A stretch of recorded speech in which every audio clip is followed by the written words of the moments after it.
Genèse chapitre 48 à partir du verset 1 jusque là où je vais m'arrêter. Donc nous allons lire tous ensemble. Oh glory. Tout le monde a trouvé? Ou j'attends ceux qui sont à la table de matière? Tout le monde a trouvé, ok.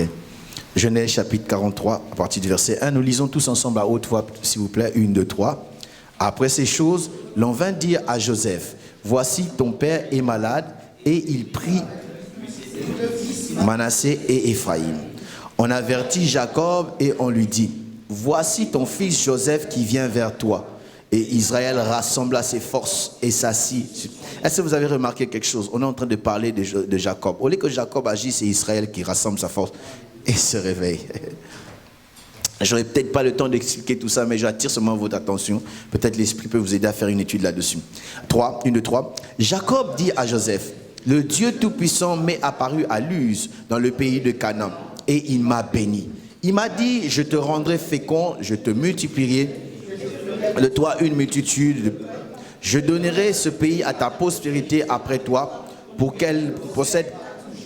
Maintenant, les 2 fils que sont nés au pays d'Égypte, avant mon arrivée vers toi en Égypte, seront à moi. Éphraïm et Manassé seront à moi, comme Ruben et Siméon. Mais les enfants que tu as engendrés après eux seront à toi. Ils seront appelés du nom de leur frère dans leur héritage. À mon retour de Padan, Rachel mourut en route auprès de moi, dans le pays de Canaan et d'Éphrata. Et c'est là que j'ai enterré sur le chemin d'Éphrata. Israël regarda les fils de Joseph et dit: qui sont ceux-ci? Joseph répondit à son père: ce sont mes fils que Dieu m'a donnés ici. Israël dit: fais-le, je te prie, approcher de moi. Les yeux d'Israël étaient apaisantis par la vieillesse, et il ne pouvait plus voir. Joseph les fit approcher de lui, et Israël leur donna. Israël dit à Joseph: je ne pensais pas, et voici que Dieu me fait voir. Est-ce que vous vous rendez compte, la Bible dit que ses yeux étaient apaisantis, merci. Dans d'autres versions, on dit qu'il ne voyait pas, mais il dit que Dieu lui a fait voir. Bon, étude biblique. Ok. Et voici que Dieu m'a fait voir même ta postérité. 12. Joseph les retira des genoux de son père et se prosterna en terre devant lui.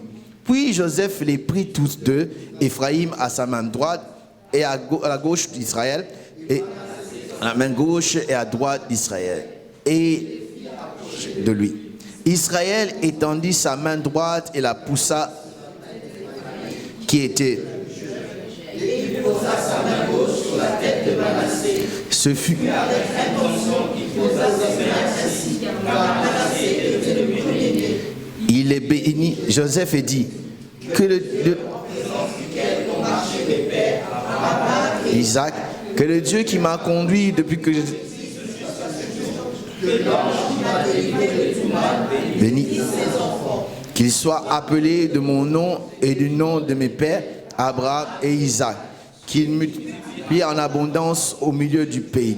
Joseph vit avec déplaisir que son père posait sa main droite sur la tête d'Éphraïm. Il saisit d'Éphraïm et la dirigea seul. Et Joseph dit à son père: si mon père, car celui-ci est le premier-né, pose ta main droite sur sa tête. Son père refusa et dit: je le sais, mon fils, je le sais. Lui aussi deviendra un peuple, lui aussi sera grand, mais son frère cadet sera plus grand que lui, et sa postérité deviendra une multitude de nations. Il est béni ce jour-là et dit: c'est par toi qu'Israël bénira, en disant que Dieu.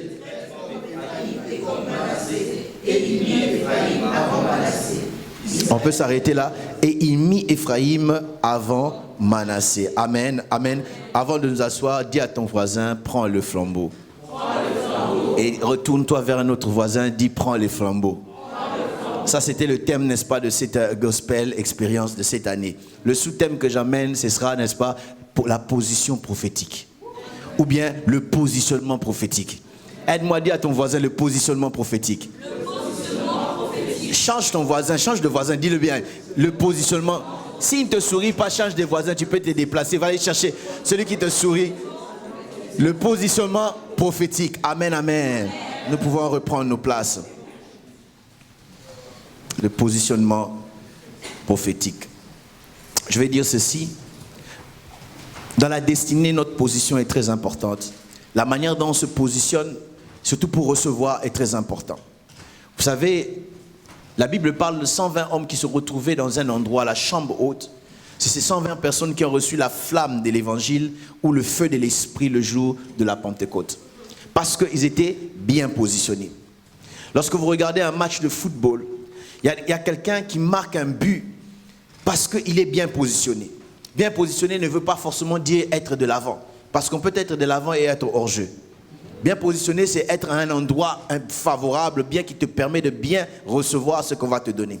Et lorsque nous parlons de positionnement prophétique, j'ai ajouté prophétique tout simplement parce que le Dieu que nous servons, ce n'est pas un Dieu historique, mais c'est un Dieu prophétique. Quand il vient à toi, il commence par t'expliquer, à te parler de ton passé, parce que cela ne le concerne pas. Le passé est passé, je l'ai dit, mais Dieu te parle de ce qui vient de l'avant. Voilà pourquoi je me dis, il n'est pas un Dieu historique, mais un Dieu prophétique. Un Dieu qui voit ce qui va arriver, qui est de l'avant. Et le prophétique est très important, je vais y revenir si Dieu le permet. Un Dieu, je disais, prophétique, qui vient montrer les choses qui sont devant. Et dans le prophétique, il y a ce qu'on appelle les paroles prophétiques, mais il y a aussi ce qu'on appelle les actes prophétiques. Les paroles prophétiques sont les paroles qui sortent, n'est-ce pas, qui parlent de lendemain, qui parlent de messages de la part du Seigneur. Et les actes prophétiques, ce sont des actes qui ont une signification. Et dans ce texte que nous avons, n'est-ce pas, il y a aussi un acte prophétique que nous sommes en train de voir, c'est le fait de croiser les bras de Jacob, qui était un acte prophétique pour pouvoir établir une position que j'appelle position prophétique. Oh my God, j'aimerais dire, bien aimé, que Dieu veut nous donner les flambeaux, Dieu veut que notre tour puisse arriver, Dieu veut que nous puissions faire les choses, mais il veut aussi que nous soyons bien positionnés. Je vais en arriver. Et le texte que nous lisons se retrouve dans le livre de Genèse. Le livre de Genèse, comme vous le savez, c'est le livre des origines. Le livre où on montre d'où est-ce que la terre est venue. La Bible dit au commencement, Dieu créa le ciel et la terre. Et Dieu dit que la lumière soit et la lumière. Il y avait un pasteur un jour, il prêchait, il dit, et Dieu dit la lumière soit et la lumière suit. Je ne parle pas de ça. Alors, dans le livre de Genèse, c'est le livre le plus long des Pentateuques. Les Pentateuques, c'est les 5 premiers livres de Moïse qui sont la Genèse, l'Exode, Lévitique, Nombre et Deutéronome. Et là, c'est le plus long. Et le livre de Genèse a 50 chapitres. Et si nous voulons résumer ce livre, nous le résumerons ceci. Dans ce livre, il y a 4 événements et 4 personnes. C'est le résumé de Genèse. 4 événements qui est la création. Deuxièmement, la chute de l'homme. Troisièmement, n'est-ce pas, le déluge. Et quatrièmement, la tour de Babel. Et 4 personnes, il y a, n'est-ce pas, Abraham, il y a Isaac, il y a Jacob et Joseph. Et ces 4 événements et les 4 personnes résument le livre de Genèse. Et dans le texte que nous lisons, nous voyons 3 générations étalées. Nous voyons Jacob, nous voyons Joseph et nous voyons les enfants de Joseph qui représentent 3 générations d'une même famille. Et dans ces 3 générations, n'est-ce pas, nous voyons Jacob et Joseph qui viennent avant les enfants qui sont Manassé et Éphraïm. Et vous allez remarquer que les 2 premières générations qui viennent avant ont des choses en commun. Amen, amen, amen. Non, dis amen bien. Amen. Je disais, les 2 générations qui viennent avant ont des choses en commun. La première chose qu'ils ont en commun, c'est que Jacob et Joseph étaient des rêveurs. Leur vie a été changée parce qu'ils ont eu des rêves. Un jour, alors que Jacob était en train de fuir son frère, vous connaissez l'histoire, je ne vais pas y revenir, il était en train de fuir son frère pour aller vers son oncle apparent, alors qu'il était en train de courir. La Bible dit qu'il va se retrouver quelque part pour dormir. Et pendant qu'il dormait, il eut un rêve où il voyait le ciel ouvert, il voyait les anges monter et descendre, il voyait une échelle et il vit Dieu, n'est-ce pas? Et les paroles ont été libérées dans ce rêve-là. Lorsqu'il va se réveiller, il dit, oh, Dieu était là et moi je n'en savais rien. J'aimerais nous dire, il est possible d'être dans la présence de Dieu sans savoir que Dieu est là. Il est possible d'être dans la présence de Dieu et ne pas être capable de discerner la présence de Dieu. J'ai fait la parenthèse. Et lorsqu'il va se réveiller, il va aller chez son oncle. Lorsqu'il va aller chez son oncle, et son oncle l'a fait passer dans toutes sortes de péripéties. Je vais y revenir aussi. Mais ce qui a changé sa vie, un jour pendant qu'il dormait, il a eu un rêve. Et le rêve lui montrait ce qu'il devait faire pour pouvoir prospérer ou s'épanouir dans la vie. Lorsqu'il va se réveiller, il a fait exactement ce qu'il avait vu dans les rêves et c'est comme ça, n'est-ce pas, que sa vie a commencé à s'épanouir. De l'autre côté, nous avons Joseph. Joseph, sa vie aussi a changé à cause d'un rêve. La Bible dit à l'âge de 17 ans, Joseph eut un rêve. Il eut un rêve dans Genèse 37, verset 5. Il eut un rêve. Et lorsque vous descendez dans le verset 9e plutôt, la Bible dit, il eut encore un rêve. Les deux personnes, leur vie ont changé parce qu'ils avaient un rêve. Laissez-moi me dire, si Dieu veut te changer, si Dieu va te bénir, il ne viendra pas te donner un compte en banque. Il ne viendra pas te donner une maison. S'il veut te bénir, il va te donner, n'est-ce pas, un rêve. Parce qu'un rêve est comme une sémence. Dieu n'est pas celui qui te donne une forêt, mais Dieu te donne la sémence. Parce qu'il sait dans la sémence, il y a une eau, il y a une forêt. Je disais que Dieu te donne un rêve, car le rêve est tout ce dont tu as besoin pour pouvoir avancer. Alors c'est quoi le rêve? Le rêve dans ce cas-ci, c'était la vision qui n'est rien d'autre. Le but pour lequel Dieu les a créés. Dieu a créé chacun d'entre nous pour un but. Et la découverte du but pour lequel Dieu nous a créés, c'est ce qu'on appelle la vision. Et on peut appeler ça aussi rêve. Il y a des gens qui vont loin de la vie tout simplement parce qu'ils apprennent à rêver. Et ce que j'aime avec les rêves, dans les rêves, personne ne peut venir. Un policier va t'arrêter, non, toi aussi tu exagères. Pourquoi tu exagères? Tu rêves de devenir roi, non? Dans les rêves, tu as le droit de rêver tout ce dont tu as besoin. Dans les rêves, personne ne va dire que tu as exagéré. D'ailleurs, s'il faut exagérer, exagère. Et la bonne nouvelle, c'est que dans les rêves, tu peux devenir un président de la République sans élection. Oh, je ne sais pas si je parle à quelqu'un ici. Dans un rêve, tu peux aller aux États-Unis sans visa, sans avion, tu te retrouves directement à Washington. Pas c'est un rêve. Est-ce que vous savez que Dieu aussi agit comme dans un rêve? La Bible dit quand l'Éternel délivra les captifs de Sion, c'était comme dans un rêve. J'aimerais dire dans la vie de quelqu'un, Dieu va faire des choses comme comme dans un rêve, Dieu va faire des choses dans ta vie. Comme si on a des illusions, mais c'est la réalité. Dieu est en train d'accomplir les choses. Si je ne te parle pas, ne dis rien, mais c'est à toi de dire amen bien. Je disais comme dans un rêve, Dieu commence, n'est-ce pas, à nous donner, n'est-ce pas, les rêves pour affecter et pour changer nos vies. Une fois tu commences à avoir un rêve venant de Dieu, bien aimé, sois déjà content, commence déjà à danser, commence déjà à monter parce que les rêves, c'est ce qu'il faut pour changer ta vie. Le rêve, en réalité, c'est une sémence que Dieu donne. C'est une sémence que Dieu plante dans notre pensée. Et lorsque tu es en train de grandir, tu ne grandis qu'avec ce rêve. Il peut arriver que tu aies un rêve, tu l'aies découvert en retard, mais ce n'est pas un problème. Quand tu es déjà parent, tu es déjà papa, maman, tu découvres, ce n'est pas un problème. Mais au moins, c'est une sémence qui montre qu'il y a un futur. Vous connaissez cette fameuse phrase, I have a dream, de comment il s'appelle, Martin Luther King.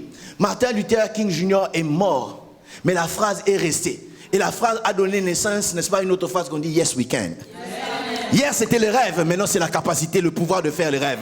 Je me dis, si tu as un rêve, you will be able to do it. Oh merci, donc si tu as un rêve, ça veut dire que tu pourras aussi. Tu peux dire comme Obama, des années après, le rêve, il vient à dire yes, we can. Et vous savez quoi, Obama est devenu le premier noir président de la République des États-Unis. Quelque chose qu'on ne pouvait pas imaginer dans la réalité. Mais dans les rêves de Martin Luther, il avait déjà vu cela. J'aimerais dire à quelqu'un, les choses que les autres ne peuvent pas imaginer, mais dans le rêve, ça peut donner naissance. Oh my God. Vous savez tout ce que vous voyez dans cette salle, tout ce que il y a dans cette salle. Je dis sans rien, a commencé dans une pensée. Voilà pourquoi Dieu plante des sémences dans nos pensées pour pouvoir changer. Et tout ce qu'on a vu, même les vêtements, même les instruments, quelqu'un a pensé, il a matérialisé cela. Et le rêve que Dieu te donne, c'est ce qui va, n'est-ce pas, te permettre de matérialiser la vie que tu vas bénéficier. La deuxième chose qu'ils avaient en commun, c'est qu'ils avaient la bénédiction. Jacob, premièrement, a été béni par son père. Vous connaissez les conditions dans lesquelles il a été béni. Mais il a déjà été béni. Et Joseph, lui aussi, avait été béni par son père. Vous allez le voir dans Genèse 37, lorsque son père montre le signe de sa bénédiction en lui donnant une tunique qui était multicolore, qui avait plusieurs couleurs. Et cela montrait, n'est-ce pas, la bénédiction. Laissez-moi nous dire, la bénédiction n'est pas comparée au matériel. La bénédiction, ce n'est pas le nombre de voitures que tu as. La bénédiction, ce n'est pas le nombre de maisons que tu as. La bénédiction, c'est quelque chose d'immatériel qui est lancé dans ta vie et qui rend matériel les choses. Si tu comprends dans la vie, tu ne courras pas derrière les biens, tu courras derrière la bénédiction. Lorsque Jacob va quitter son père, il avait quitté les mains vides. Les mains vides. Mais lorsque vous lisez la fin de sa vie, l'homme s'est enrichi. Comment il s'est enrichi? C'était la bénédiction. Voilà pourquoi méprise tout le monde, mais ne méprise pas la personne qui a la bénédiction. Je dis méprise tout le monde, peut-être parce qu'il n'a pas étudié, mais ne méprise pas celui qui a la bénédiction. Car la Bible dit que la bénédiction de l'Éternel est celle qui enrichit. Et il ne l'a fait suivre d'aucun chagrin. Je ne sais pas, est-ce que dans cette salle, il y a une femme, il y a un homme, il y a un jeune qui est béni de l'Éternel. Si tu es béni, tu peux déjà commencer à te réjouir. Parce que la bénédiction qui est en toi, personne ne peut la voler. Oh, je disais, personne ne peut la voler. Ils ont pris la tunique de Joseph, mais ils n'ont pas pris la bénédiction qui était sur le haut. Ils l'ont placé dans la prison, mais ils n'ont pas emprisonné la bénédiction. Je dis, ils ont tapé Joseph, mais ils n'ont pas battu la bénédiction. Je l'ai dit à quelqu'un que la bénédiction, c'est qui enrichit, elle ne fait suivre d'aucun chagrin. Oh my God, oh my God. Je ne sais pas qu'en est-il de vous, mais la Bible dit, nous sommes bénis de toute bénédiction dans les lieux célestes. Lorsque ton père vient te maudire, il vient en retard, parce que Jésus m'a déjà béni. Lorsque tes ennemis veulent te maudire, ils viennent en retard, parce que j'ai déjà la bénédiction. Lorsque ceux qui ne t'aiment pas viennent te maudire, ils viennent en retard, il y a une bénédiction en moi. Et la bénédiction de l'Éternel ne va pas seulement à la 3e génération, jusqu'à la 1000e génération. Je bénis l'Éternel, parce que je sais, moi je suis béni, mon fils est béni, les fils de mes fils sont bénis, parce que je suis béni. Si tu es d'accord, dis amen. Amen. Parce qu'ils avaient en commun aussi la bénédiction. La 3e chose qu'ils avaient en commun, c'était les expériences douloureuses ou la souffrance. Jacob a souffert et Joseph aussi a souffert. Jacob, vous connaissez les circonstances dans lesquelles il a pris la bénédiction. On me dit plutôt qu'il aurait volé la bénédiction. En réalité, il n'a pas volé la bénédiction. Parce qu'il n'a pas forcé son frère de lui donner, et le frère lui a vendu la bénédiction. J'aurais pas le temps d'entrer là-bas. Donc, lorsqu'il reçoit la bénédiction, la Bible dit, il est devenu errant. Il va fuir pour aller chez son beau-frère, oncle. Lorsqu'il va arriver son oncle, il va tomber amoureux de la fille de l'oncle. Et vous savez ce qu'on lui a fait? Au lieu de lui donner Rachel qu'il aimait, on lui donne Léa. Et on lui a fait travailler 14 ans encore. Heureusement, il aimait. Mais c'est dangereux d'aimer quelqu'un, d'épouser quelqu'un qui ne t'aime pas.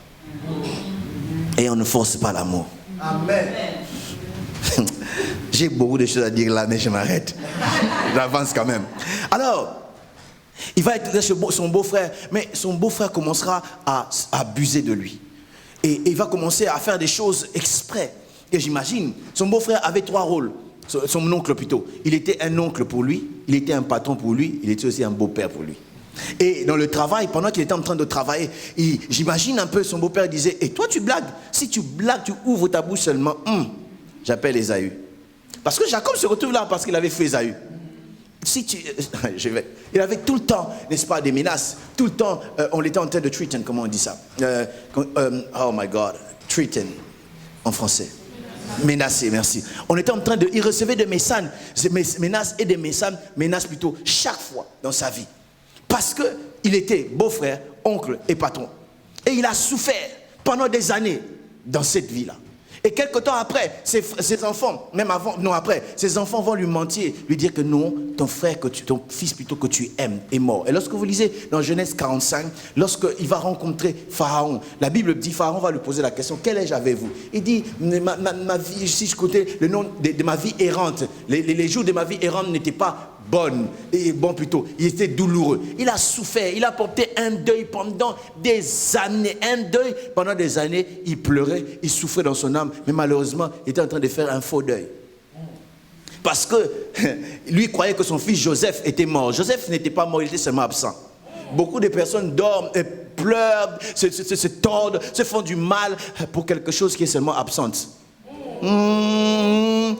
Tu commences à maigrir, tu ne comprends pas, tu maigris pourquoi? Oh non, j'ai le mariage. Non, le mariage est là, c'est toi qui ne vois pas. C'est pas parce que tu ne vois pas cela que cela n'existe pas. Cela existe, mais c'est quelque part. Pendant que lui portait le deuil, Joseph se promenait quelque part. Il était dans la maison de Potiphar, il était en Égypte, mais lui, il a porté le deuil inutilement. Il a souffert dans sa vie, il a sérieusement souffert. Et de l'autre côté, nous avons Joseph. Joseph aussi qui a souffert. Sa souffrance a plus commencé ou s'est manifestée le jour où son père lui a donné une tunique. La Bible dit, j'imagine un matin, il se réveille, il dit, Joseph, mon fils, est-ce que tu es là? Il dit, oui, papa, je suis là. Il dit, bien, viens, j'ai quelque chose pour toi. Il va lui montrer une tunique jolie, multicolore, qui montrait la faveur de papa, et il va lui donner. Lorsqu'il sort, tous les autres vont voir que Joseph était préféré ou aimé de leur père. Et la Bible dit, il commence à le jalouser. Mais le problème, je me pose la question, s'il y a quelqu'un, n'est-ce pas, qu'il faut blâmer, ce n'est pas Joseph. Parce que lui, il n'a pas demandé cette tunique. Le papa lui a appelé et lui a donné la tunique sans qu'il puisse demander. Et alors pourquoi vous le jalousez? S'il y a quelqu'un que vous devez blâmer, ce n'est pas Joseph, c'est le père. Je me pose la question, vous savez, dans la vie, il y a des choses que tu vas, avec ton argent dans le magasin, tu achètes et tu l'as. Des choses pour lesquelles tu demandes, on te donne. Des choses pour lesquelles tu pries et tu reçois. Mais il y a des choses, on ne prie pas, on ne demande pas, on n'achète pas, mais nous les avons. Par exemple, la couleur de la peau que tu as, tu n'as pas demandé pour avoir ça.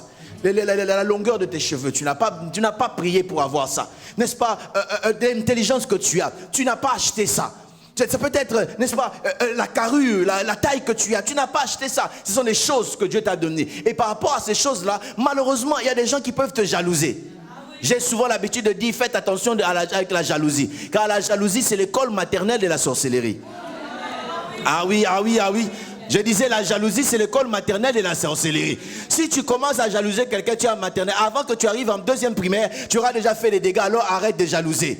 J'ai dit que la jalousie est une mauvaise chose. Alors s'il y a quelqu'un à blâmer le père, ne blâmez pas Joseph. Parce que ce n'est pas de sa faute. Et si papa aime Joseph, c'est de sa faute. J'ai pas entendu ta réponse. C'est de sa faute. Bon, je pose la question. Si tu es intelligent, plus que tous les garçons de ton quartier, c'est ta faute. Non, j'entends pas bien. C'est de ta faute. Bon, si tu as les plus longs cheveux de toutes les sœurs de l'église, c'est de ta faute. Bon, si tu es beau comme moi, c'est de ta faute.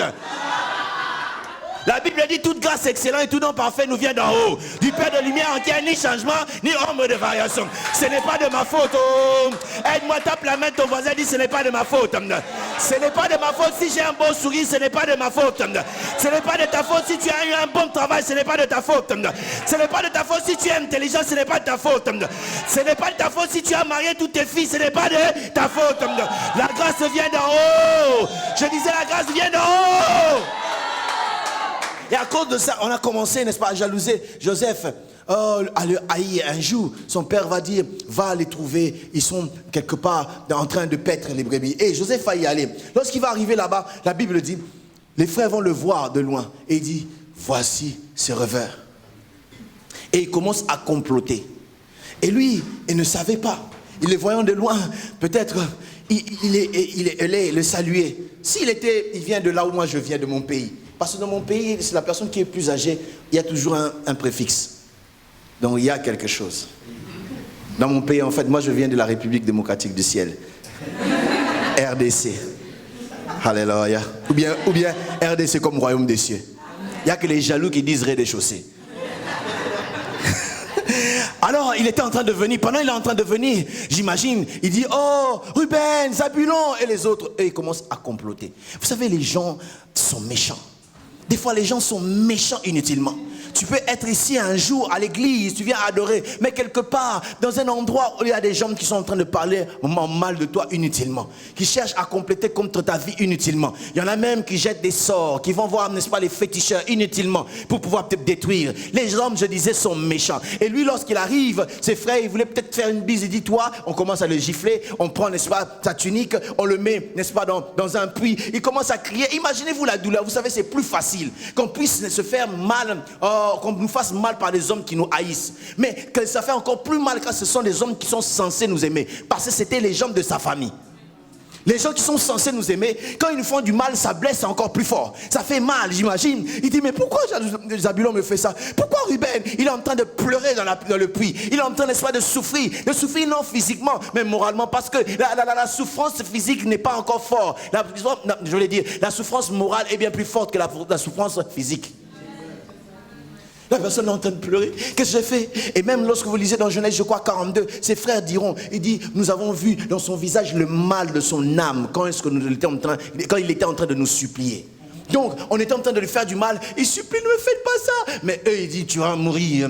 C'est pour nous dire jusqu'où la jalousie peut emmener. La jalousie va emmener un mauvais cœur. Peut emmener, n'est-ce pas, un cœur de meurtrier en toi. Et ils ont lui faire le mal. Il a connu la douleur. Ça, c'était, n'est-ce pas, la troisième chose qu'ils avaient en commun.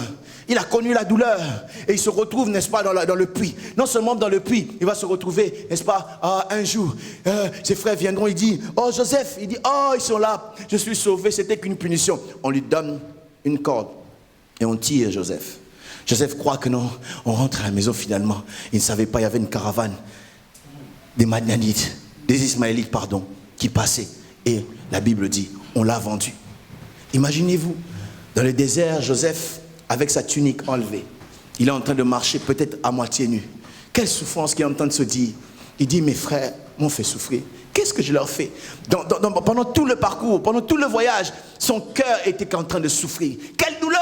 Il est en train de souffrir. Oh mes frères, qu'est-ce qu'ils m'ont fait? Qu'est-ce qu'ils m'ont fait? Et j'imagine, oh il a tellement transpiré. Et la sueur a changé, c'est devenu noir. Et il est devenu noir. Enfin je veux dire, il a bronzé avec le soleil et la saleté de la sueur. Et il entre en Égypte. Et lorsqu'il entre, il entre comme un esclave. Et tout le monde est en train de regarder. Regarde comment il n'est pas beau. Oh regarde comment il est sale celui-là. Et j'imagine certainement qu'il avait maigri. Il avait, n'est-ce pas, les côtes dehors. Les gens sont en train de regarder. Les filles là, on dit, ça c'est quoi, c'est un esclave. Et j'imagine aucune fille de l'Égypte ne pouvait aimer un homme comme Joseph. Mais c'est que l'Égypte ne savait pas ce jour-là entrer leur premier ministre. Oh my God, oh my God, oh my God. Quelle erreur dans la vie de pouvoir regarder quelqu'un par rapport à son présent. Quelle erreur dans la vie de pouvoir tout conclure parce que tu le vois tel qu'il est. Je vous dis, ce n'est pas parce que je suis comme ça que toute ma vie je serai comme ça. Il y a des gens que vous voyez dans leur vie, ils semblent être informes mais ils ne sont pas vides. Je dis, ils ne sont pas vides. Ils n'ont peut-être rien aujourd'hui. Peut-être même pas de papier. Peut-être même pas de diplôme. Ne les méprisez pas parce que vous ne connaissez pas leur lendemain. Je disais, ne le méprisez pas parce que vous ne connaissez pas leur lendemain. On raconte l'histoire, je le raconte chez nous à l'église. Il y a un frère qui venait de terminer ses études. Ça se passe en Afrique. Pauvre qu'il était. Même pour s'habiller, c'était un problème. Et il se décide, maintenant je vais chercher une fiancée. Et ce jour-là, il va mettre ce plus beau vêtement. C'était un pantalon qui était plus large que lui.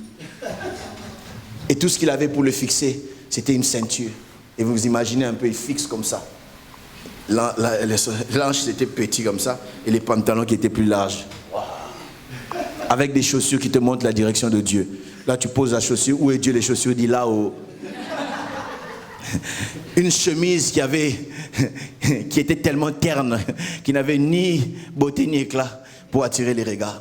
Et il avait, n'est-ce pas, une cravate qu'il estimait être la plus jolie cravate qu'il avait, qui était très longue comme un serpent. C'est les gens de cravate, quand tu entres dans la forêt, tous les serpents vont commencer à te chasser parce qu'ils croient que tu as pris leur frère d'ami au cou.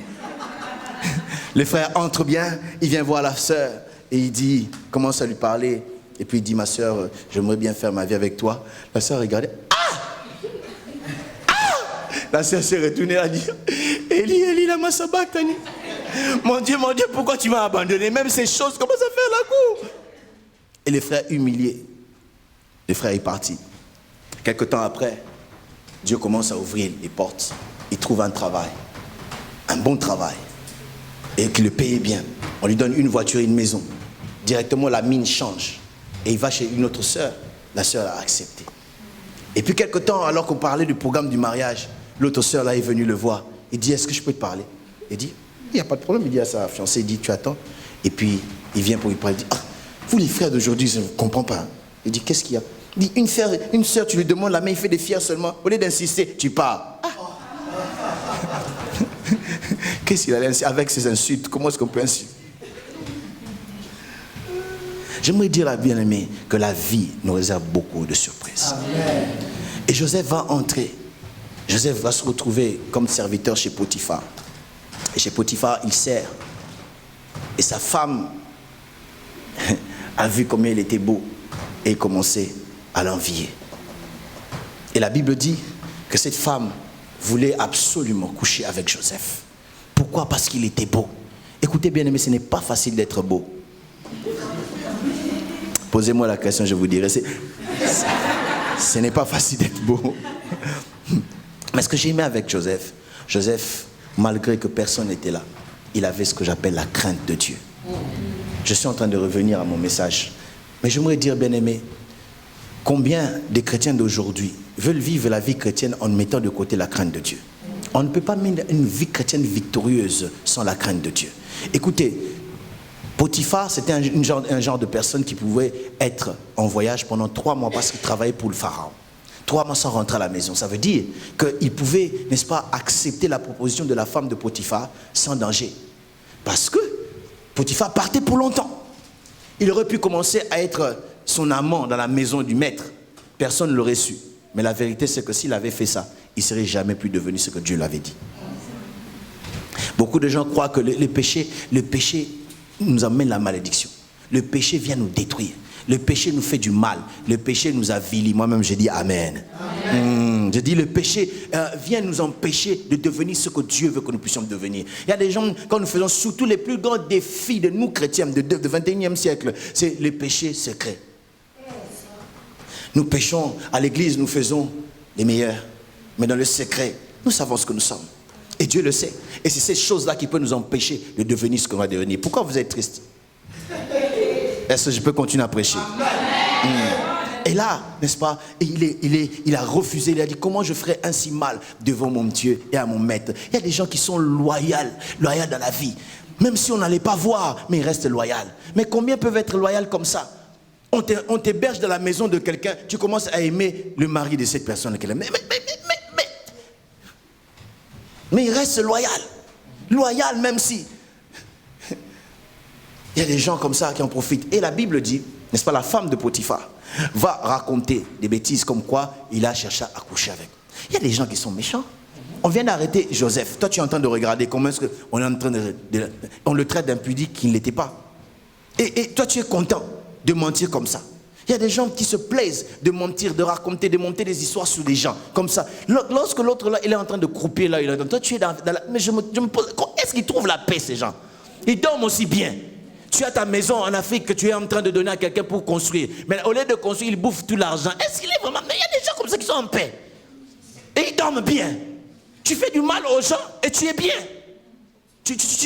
Tu parles du mal, tu viens ternir et salir le nom des autres et tu es en paix. Ça m'étonne. Mais j'aimerais dire, bien-aimé, Dieu est juste et Dieu voit. Amen. Je disais que Dieu est juste et Dieu voit. Amen. Il y a déjà, il dit, un mensonge. Quelqu'un qui est en train de couper dans la prison, un grand mensonge.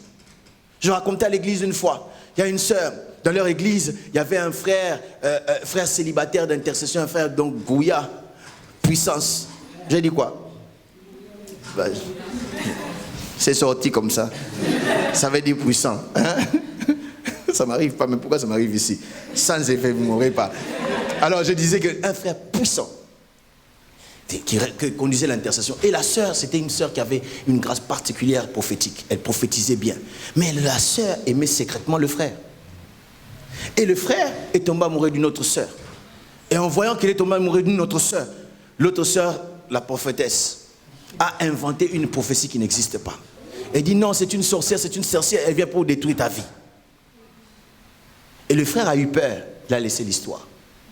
Elle a épousé notre sœur. Et 12 ans après, la prophétesse là vient maintenant confesser. Pourquoi? Parce que ça ne marchait plus dans sa vie. Bien aimé, on ne peut pas faire du mal aux gens et croire que Dieu nous laisse. Des gens qui font du mal aux gens et de quoi? Ils croient que ça passe. Dieu est juste, Dieu voit. Elle a menti et l'homme croupissait. Mais il y a d'autres personnes qui ne mentent pas, qui disent la vérité, mais pour que l'autre croupisse. Tu sais que par exemple ce frère-là avait mal parlé au sujet de ça. Tu n'as pas défendu, tu n'as rien dit. Tu dis, et tu sais, il avait dit. Pourquoi tu le dis? D'ailleurs, qui t'a demandé? Alors j'étais en train de dire, Joseph a souffert. Ils avaient en commun la souffrance. Dans sa vie, c'était souffrance. Je ne sais pas à qui je parle. Je ne sais pas qu'est-ce que tu as traversé. Les hauts, les bas de ta vie, les souffrances que tu peux avoir vécues dans la vie. Mais laisse-moi te dire, malgré la souffrance, nous avons un Dieu dans les cieux. Oh my God, je dois le répéter pour que quelqu'un entende. Je disais, malgré la souffrance, nous avons un Dieu dans les cieux. Oh, un Dieu qui ne nous abandonne point, qui ne nous délaissera point. La Bible dit, lorsque je traverse la vallée de l'ombre de la mort, je ne craignais aucun mal, car sa houlette, ce bâton me rassure. Tu dresses une table devant moi en face de mes ennemis. Tu induis ma tête, ma coupe déborde. Oui, le bonheur et la grâce m'accompagneront tous les jours de ma vie et j'habiterai dans la maison de l'Éternel. J'aimerais dire à quelqu'un, tu as un berger.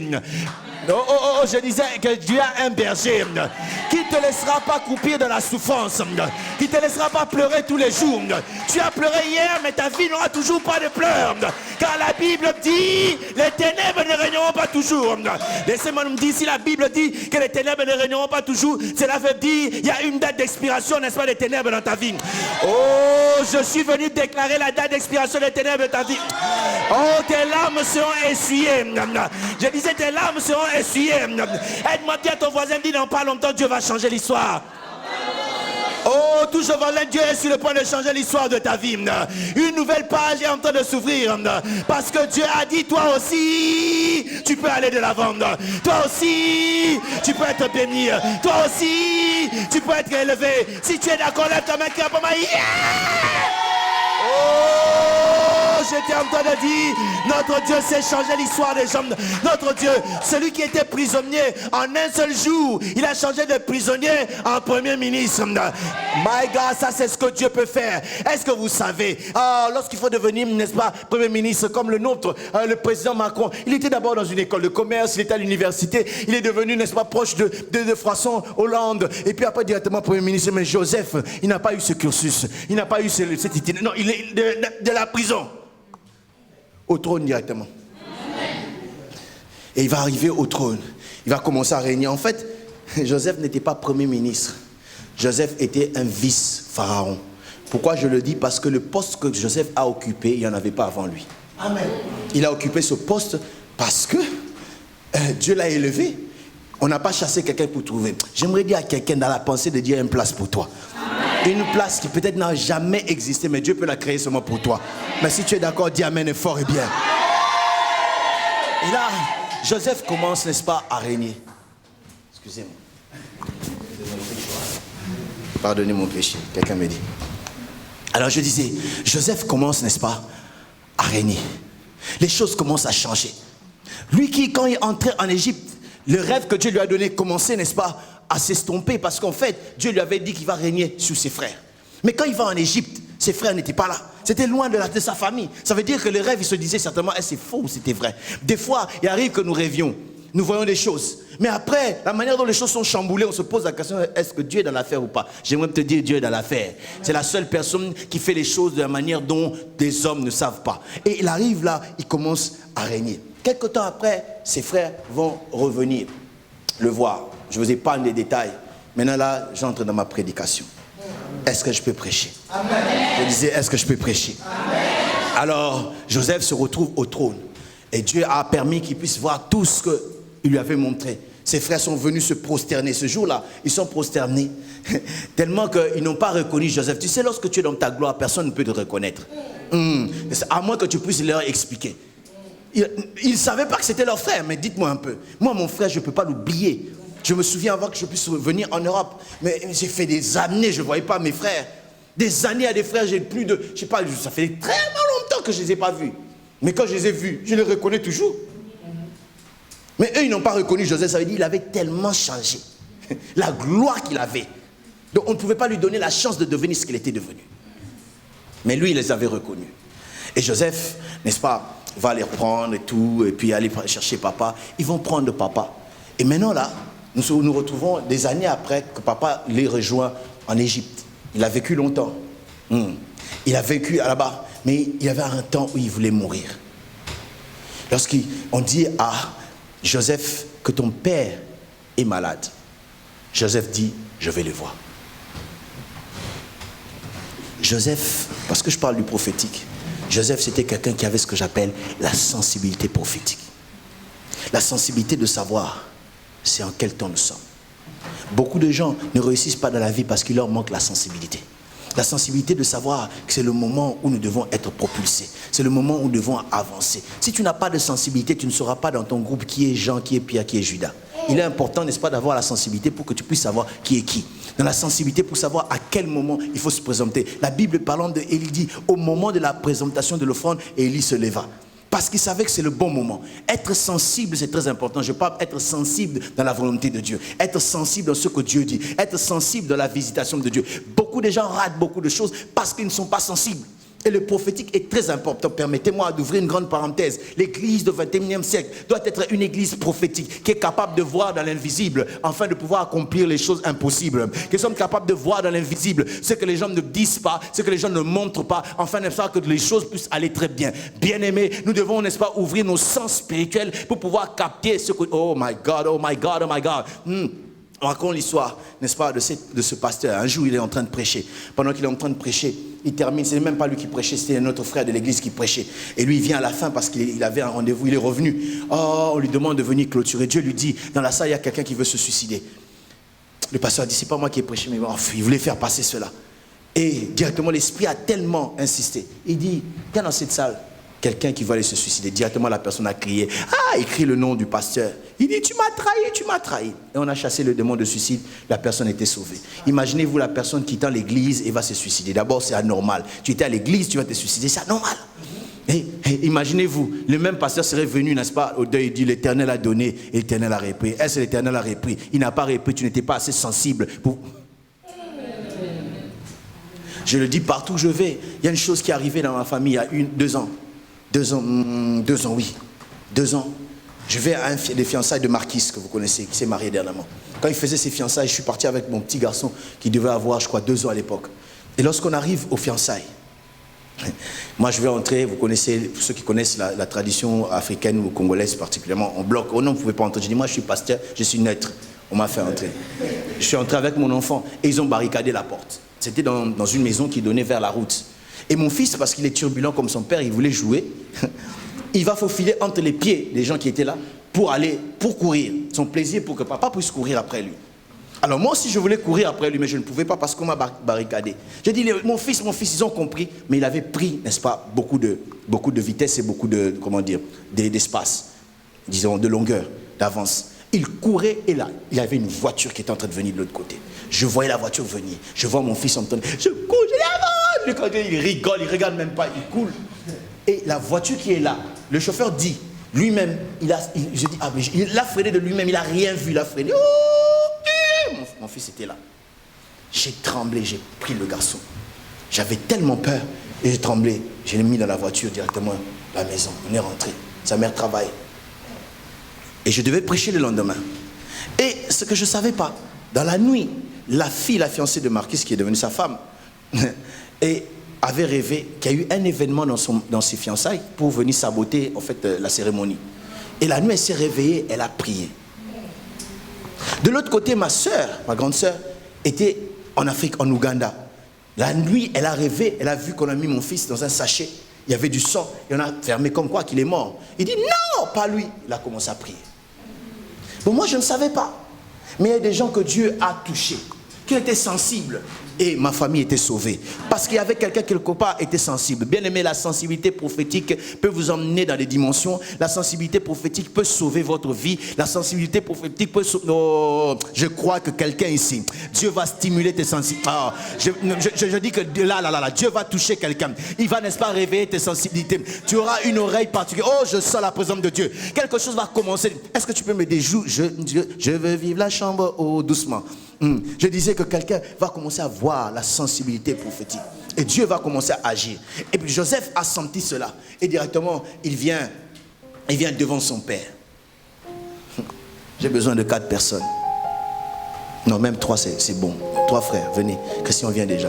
Tu n'as pas le choix. Qui d'autre peut venir? Joshua, viens, toi non plus, tu n'as pas le choix. Il entend que son père est malade.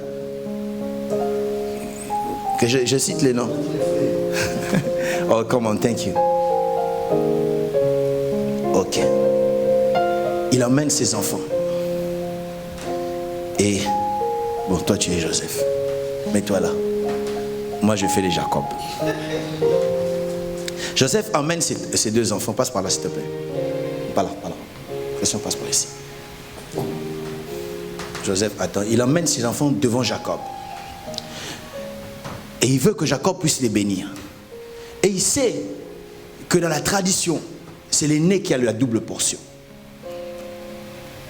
Et il l'emmène et il met l'aîné de ce côté qui s'appelle Manassé. Il emmène le second de ce côté qui s'appelle Ephraïm. Joseph, tu es derrière eux. Tiens-les comme ça, comme si tu les présentais devant Jacob. il les présente. Jacob ne voit pas bien. Il a de côté Manassé, qui veut dire oublier ou bien délivrance.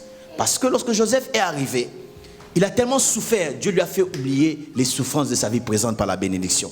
Tu sais, là, lorsque Dieu te bénit, je dis lorsque Dieu te bénit, il te fait oublier toutes les difficultés que tu as eues dans le passé. Oh, je disais que lorsque Dieu te bénit, toutes les larmes que tu as souffert pendant 15 ans, mais tu n'auras seulement 15 secondes, 15 minutes pour raconter l'histoire de ta souffrance. Il y aura, n'est-ce pas, plus la douleur, peut-être la cicatrice, mais la douleur, il y en aura. Est-ce que je suis en train de parler à quelqu'un? Il a béni. Et lorsqu'il a béni, quelque temps après, il aura un autre enfant qu'on appelle Ephraïm, qui veut dire l'Éternel m'a rendu fécond. Est-ce que avant d'avancer, j'aimerais dire à quelqu'un, après toi être fécond. Mais je ne comprends pas, tu ne dis pas, je dis après toi être fécond. Après toi voir la multiplication dans ta vie. Il va se faire oublier, mais il va aussi te faire multiplier les choses. Et il vient devant, n'est-ce pas, Jacob. D'un côté, il y a la délivrance, ou bien l'oubli, et de l'autre côté, la fécondité. Alors, avant qu'il puisse prier, lui qui ne voit pas, mais il sait que la tradition dit que d'abord, l'aîné, après le second. Au lieu de mettre la main sur l'aîné, il croise, il met la main droite de ce côté, la main gauche de ce côté. Il prend la bénédiction du premier-né, il donne au second. La bénédiction du second, il donne au premier. Joseph ne dit, papa, ça ne se passe pas comme ça. Mais Joseph oubliait que dans leur famille, asseyez-vous. Oh my God, I feel like preaching. Hey. My God. Joseph ne savait pas. Dans leur famille, c'était comme une tradition. L'aîné n'avait jamais reçu la bénédiction. Son grand-père, Abraham, le premier fils d'Abraham, c'était Ismaël. Ismaël n'a jamais reçu la bénédiction. Le fils, n'est-ce pas, de Isaac, le premier fils, c'était Ésaü. Ésaü n'a jamais reçu la bénédiction. Et Jacob lui-même, le premier fils, Ruben, n'avait pas la bénédiction. La bénédiction est partie chez Joseph qui était béni. Et Joseph a oublié que dans leur famille, ça ne se passe pas comme ça. C'est là où, si j'avais le temps, je vous aurais prêché sur la puissance du second. La puissance de ce qui vient après. Parce que dans la vie, nous voyons la Bible, il y a ce qu'on appelle le premier Adam, il y a aussi le second Adam. Le premier Adam était terrestre, mais le second était céleste. Le premier Adam avait une prophétie qui disait, oh, tu es poussière, tu retourneras poussière. Mais le second Adam, la Bible a une prophétie sur lui qui disait, tu ne verras jamais la corruption. Ça veut dire, tu ne peux jamais pourrir. Même si on t'enterre, tu ne mourras. Oh, je suis venu dire à quelqu'un, il y a une bénédiction croisée. Dis après moi croisée. Dieu est en train de te repositionner dans la vie. Dans la vie, ça ne sera pas, tu ne vas pas commencer d'abord à oublier. Tu vas commencer à être fécond et après tu vas oublier. Oh! Il y a quelqu'un qui dit, oh, il dit, quand je vais me marier, comment je vais servir Dieu? Non, Dieu veut te dire, commence à le servir. En le servant, tu vas te marier. Oh! Lorsque l'église va grandir, Dieu dit, nous allons acheter beaucoup de chaises. Dieu dit, achetez des chaises et l'église va grandir. Oh! Parce que nous, my God, parce que nous sommes, n'est-ce pas, de la bénédiction, dit après moi croisé. Dieu change les positions pour qu'il puisse, n'est-ce pas, nous donner les flambeaux. Il ne veut pas que nous puissions rester dans la mentalité des premiers fils, mais dans la mentalité de deuxième. Pas la gloire, c'est pas de la première maison, mais la gloire de la deuxième maison sera plus grande que celle de la première. Je me dis à quelqu'un, le temps est venu où tu veux monter encore. Je disais, le temps est venu, tu veux monter encore. Écoutez, lorsque le second est mort, puisque la prophétie ne l'a pas reconnu, on a cherché, la terre n'avait jamais reçu le mandat de la vallée. Parce que sur la terre, il y avait une prophétie qui disait, oh, tu ne connaîtras pas la putréfaction. J'aimerais dire à quelqu'un, je ne sais pas ce que tu traverses, mais il y a une parole sur ta vie qui dit, tu ne mourras pas. Parce que toi aussi, Dieu veut te bénir. Toi aussi, tu dois témoigner. Toi aussi, tu dois voir la gloire de Dieu. Est-ce que je parle à quelqu'un? Oh, Shadabababa. Lorsque tu rentres à la maison, ne sois pas intimidé. Parce que toi, tu ne vis pas la bénédiction de tout le monde. Toi, c'est une bénédiction croisée. Hey. Je disais ici à Verviers qu'ils puissent avancer, ce n'est pas un problème. Même s'ils sont les premiers, ce n'est pas un problème. Mais nous faisons partie de la bénédiction croisée. Aïe, aïe, aïe, aïe, aïe. Parce que Dieu a changé ma position. Je peux venir en retard, mais je ne serai pas en retard. Je peux commencer après toi, mais je vais terminer avant toi. Voilà pourquoi la Bible dit, Akab a couru avant n'est-ce pas, Élie. Mais Élie, lorsqu'il a couru, la main de l'Éternel s'est imposée sur lui. Et il a couru plus vite qu'Akab et il est arrivé. Pourquoi? Parce qu'il faisait partie de cette génération croisée. Où Dieu a positionné différemment. Il t'a donné une position prophétique. Je l'ai dit hier et je le dis encore. Ne soyez jamais intimidés par ceux qui se font parler d'eux aujourd'hui. Ne soyez jamais intimidés parce qu'il est devenu grand aujourd'hui. Il est devenu grand mais il n'a pas fini la grandeur. C'est seulement un apéritif qu'il a eu. Et d'ailleurs, ne soyez pas intimidés par ceux qui sont bénis avant vous. Parce que ceux qui sont bénis avant vous, lorsque vous serez bénis, leur bénédiction va vieillir déjà. My God! Parce que Dieu te donne une position prophétique. Une position qui détermine beaucoup de choses. Dieu d'abord veut que nous puissions être féconds. Après, nous allons oublier. Dieu veut que nous puissions d'abord travailler. C'est alors que nous allons voir des grandes choses. Dieu veut que nous puissions, n'est-ce pas, faire d'abord des bonnes choses. N'attendez pas des choses venir pour qu'on puisse. Non, nous commençons d'abord et ça va suivre après. Parce que notre position, nous nous positionnons plutôt par rapport au futur. Aujourd'hui, j'étais venu nous dire, tu veux le flambeau? Positionne-toi bien. Que tu puisses avoir une position prophétique. Alléluia. Alléluia.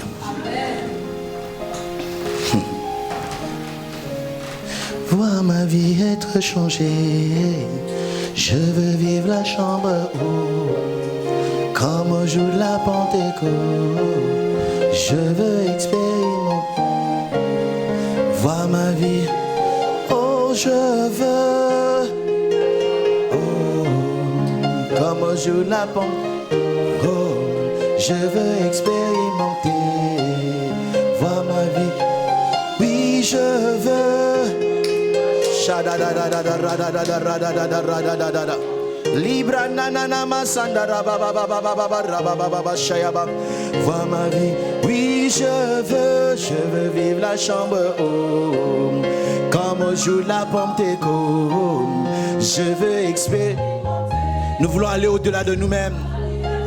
La Bible dit celui qui a les oreilles qui puisse entendre. On ne parle pas quand on a les oreilles on entend naturellement, mais on parle de l'oreille de l'esprit. Et je sens l'esprit de Dieu vouloir nous emmener dans cette dimension prophétique. Lève-toi là où tu es s'il te plaît. Dans cette dimension prophétique pour ouvrir une sensibilité prophétique. My God, my God, my God. C'est la sensibilité prophétique qui te donnera la position qu'il faut prendre. Oh, te dirigera au moment venu que tu saches faire. Alléluia, j'aimerais pas que tu sois distrait. Il y a quelque chose que Dieu veut répondre maintenant. Je sens une onction particulière ce matin. Je sens une onction particulière matin. La chambre.